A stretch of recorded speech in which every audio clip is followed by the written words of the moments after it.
Hi, I'm Ward Blackwell. Welcome to Front Street 411. We're actually recording this video on St. Patrick's Day.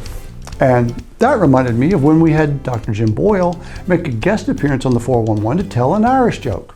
Well, today the butt of the jokes will be whomever I'm talking about. But do please remember, these are just jokes. However, access to dental care for the underserved is no joke, which is why I wanted to urge all of you to volunteer for the 2026 Mom and PA Dental Mission. Helping over 1,000 underserved people get the care they desperately need is an amazing, rewarding thing to be a part of. Volunteer registration is now open and all the information can be accessed from the website. Dental workforce issues are definitely part of the access equation as well. So PDA has continued to seize opportunities to educate students about careers in the dental field. Most recently, Drs. Linda Himmelberger and Jim Mancini talked with hundreds of students at the annual Pennsylvania HOSA conference. The PDA booth was evidently one of the more popular stops in the exhibit hall, in spite of the report that Dr. Mancini's pitch to students included attempts at singing.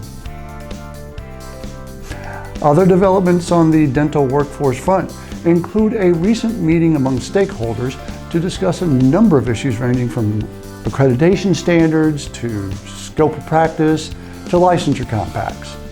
Some interesting ideas were discussed, and it's clear that there is a good bit of common ground amongst all these stakeholders, which could be helpful in advancing some PDA interests. Meanwhile, about a dozen PDA volunteers and half as many dental students are working right now to advance our interest in the halls of Congress. The annual ADA Lobby Day is underway now through Tuesday, and the delegation from PDA will be talking with senators and representatives about several vital issues. Some new, and some that we've been lobbying for a while now. Which reminds me of an interesting fact. A group of baboons is called to Congress, though that clearly is an insult to the superior industriousness and productivity of baboons compared to elected officials. Shifting to officials who are appointed, not elected, PDA representatives were, as usual, monitoring the proceedings when the Pennsylvania State Board of Dentistry met on the 13th of this month. Among other things, the board heard from the state's 3 dental schools with an eye towards ensuring that NITRIS training received by out-of-state license applicants is comparable to in-state. The board discussed, but took no action on, additional regulations for mobile vans. And they discussed a complaint from the Academy of Sleep Medicine about mail-order appliances. Which reminds me, what's the difference between a typical licensing board meeting and 10 milligrams of melatonin? Not much, really. Other recent PDA events included our National Signing Days for dental students in Philly and Pittsburgh. Now, you might think of Signing Day as something you follow on ESPN, not on PDA social media. But the basic idea of getting a commitment is the same.